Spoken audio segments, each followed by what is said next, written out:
जे आहे महाराष्ट्र आहे पहिल्यांदा तर इतके कन्फ्युज विरोधक मी माझ्या जीवनात बघितलेले नाहीत आणि इतके मोठे मोठे लोक हे सगळे त्यांना कोणाकडे गेलं पाहिजे, कायदा काय आहे, या सगळ्या गोष्टी माहिती आहेत की नाही मला माहिती नाही, पण मला असं वाटतं की त्यांना सगळं माहिती आहे. केवळ परसेप्शन क्रिएट करण्याकरता निवडणुकीत आपण हारलो तर आधीच परसेप्शन क्रिएट करण्याकरता ते करतायत. कारण काल ते राज्यामध्ये जे निवडणूक अधिकारी आहेत चोकलिंगम यांच्याकडे गेले होते. चोकलिंगम यांच्याकडे स्थानिक स्वराज्य संस्थेच्या निवडणुकीचं काहीच नाही आहे. स्थानिक स्वराज्य संस्थेच्या निवडणुकीकरता वेगळा कायदा आहे, त्यातनं स्टॅट्युटरी इलेक्शन कमिशन तयार झालेलं आहे.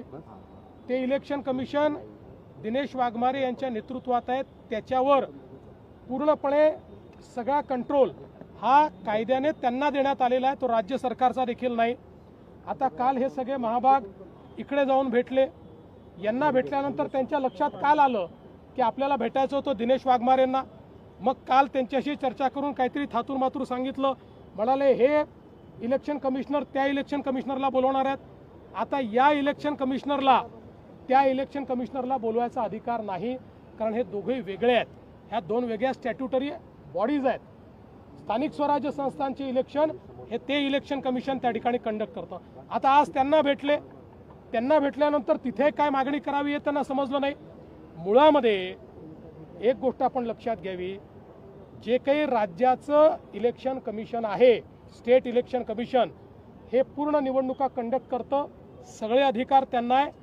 वोटर लिस्टच्या संदर्भात ते जी काही लोकसभा विधानसभेची वोटर लिस्ट आहे ती पहिल्यांदा अडॉप्ट करतात आणि मग सगळ्यांना त्याच्यावर ऑब्जेक्शनची संधी देतात, त्याच्यावर ॲडिशन डिलिशनची संधी देतात. या संधीच्या काळामध्ये जर यांच्याकडे काही पुरावे असतील तर ते पुरावे यांनी दिले पाहिजेत, त्याच्यामध्ये ॲडिशन डिलिशन केलं पाहिजे. हे काही करायचं नाही, कायदा समजून घ्यायचा नाही आणि केवळ नरेटिव्ह तयार करायचा प्रयत्न हे करतायत. आज मी तर सगळ्या कार्यक्रमांमध्ये आहे, पण मी असं ऐकलं की कोणीतरी आम्हालाही आव्हान केलं आहे. हो, आमचीही सगळं सहकार्य करण्याची तयारी आहे. इलेक्शन चांगले झाले पाहिजेत, आमची तयारी आहे. वोटर लिस्टमध्ये जर काही सुधारणा करायच्या असतील आमचा पूर्ण पाठिंबा आहे. आमचं काही त्याला ना नाही आहे. माझं होते ना बाबा, आमचं त्याला पूर्ण पाठिंबा आहे. आमचं काही त्याला ना नाही आहे. आणि वोटर लिस्टमध्ये काही ठिकाणी डुप्लिकेट नाव आहे. आज आहे का? गेले 10-20 वर्षात ती नावं आम्ही अनेक वेळा ऑब्जेक्शन त्याच्यावर घेतलेलं आहे की डुप्लिकेट नावं आहेत म्हणून. त्यामुळे काहीतरी कुठलं तरी काढून हे कसं ते कसं, तुम्ही इतके वर्ष सत्तेत होतात तेव्हाही तेच होतं, काही वेगळं नव्हतं. मला असं वाटतं की पराभव स्वीकारावा, जनतेत जावं, पुन्हा निवडणुकीला उभं राहावं. पण यांचा कोणाचाही भारतीय संविधानावर विश्वास नाही, संविधानाने तयार केलेल्या संस्थांवर विश्वास नाही, केवळ नरेटिव्ह तयार करण्याचं काम आहे. आणि म्हणून या 2 दिवसाच्या त्यांच्या चक्रा फियास्को.